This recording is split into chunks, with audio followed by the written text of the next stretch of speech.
Afrobotanics manufactures ethnic hair care products as well as body care products using African botanical oils and ingredients. I started the business in 2010, formally registered it in 2011 in Nelspruit, and it was inspired by my grandmother. I'd been visiting her in Swaziland, taking a break, and she asked me to help her with her hair. And when she took off her doek, which she always wears, I was amazed to see this amazing puff of soft grey hair. And I asked her how she did that, because I have coarse, horribly hard, brittle hair.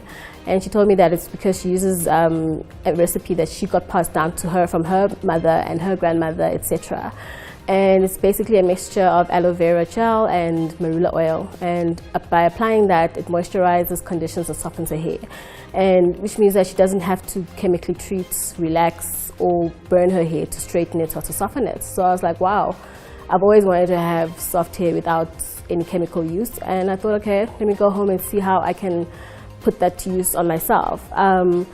After trying it a few times, I decided that I'm not a DIY kind of girl. I don't want to be mixing things every weekend. And I thought maybe there's other women like myself who want to keep their hair natural, but don't want to have the whole schlep of DIY mixing every weekend.